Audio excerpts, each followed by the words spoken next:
नमस्कार साथियों, इंदौर में मेरी जर्नी कहाँ से स्टार्ट हुई। 2016 में जब मेरा वर्क अच्छा चल रहा था, रियल एस्टेट का काम मेरे को समझ में भी आ रहा था और मैं 15 से 20 बुकिंग कर चुका था। उसी समय नोटबंदी सामने आई, साथ साथ सभी सेक्टर के मार्केट ही डाउन हो गए। तो इसका प्रभाव जो है रियल एस्टेट में भी पड़ा। कोई जो इन्वेस्टर थे, जो प्लॉट परचेस करना था, रियल एस्टेट में निवेश करना था, निवेश नहीं करना चाह रहे थे। अब ऐसी स्थिति में कुछ समय तक मैं सरवाइव कर पाया। एक समय ऐसा आया कि ऑप्शन खत्म हो चुके थे, मैं जॉब में वापस गया। एयरटेल कंपनी में जॉब किया, फिर हैथवे में जॉब किया, फिर टेली परफॉर्मेंस में जॉब किया। 3 कंपनियों में मैंने 2.5 साल तक जॉब किया। लेकिन हमेशा मन में वही था कि रियल एस्टेट में वापस जाना है, कैसे जाऊँ, कब जाऊँ, यही प्लानिंग मैं कर रहा था।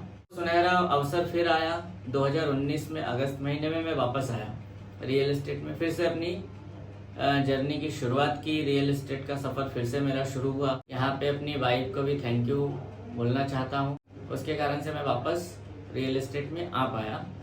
एक गुरु के रूप में मिस्टर मंडलोई सर मुझे रियल एस्टेट कंपनी के अंदर मिले, जिनको और इस रास्ते पे चलना आसान हो गया, जिनके मार्गदर्शन के माध्यम से और भी मेंबर्स थे, उनका भी सहयोग मिला, सपोर्ट मिला। धीरे धीरे मुझे भी सब लोग जानने लगे। तो मेरे साथ मेरे युवा साथी, कुछ मेरे फ्रेंड्स जुड़ने लगे कि आप क्या काम करते हो, क्या कर रहे हो, हमें भी बताओ और हम भी आपके साथ जुड़ते हैं, हम भी काम करेंगे।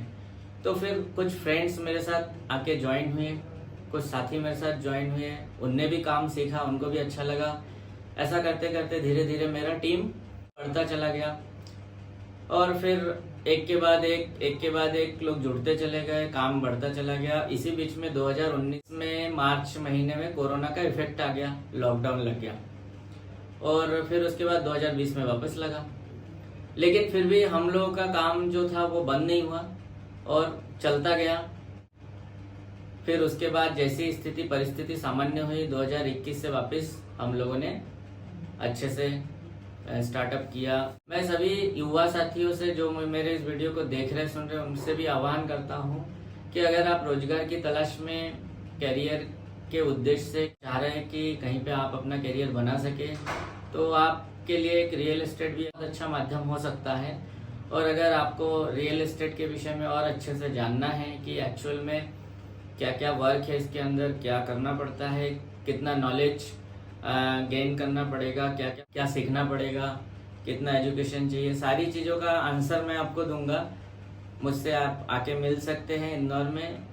मैं चाहूँगा कोई भी काम शुरू करने से पहले उसको समझ लीजिए, जान लीजिए, उसके बाद ही शुरू कीजिए। तो इंदौर में आइए और मिलिए। और मेरा नंबर डिस्क्रिप्शन में आ रहा है, मुझसे आप कॉल करके भी बात कर सकते हैं। Thank you.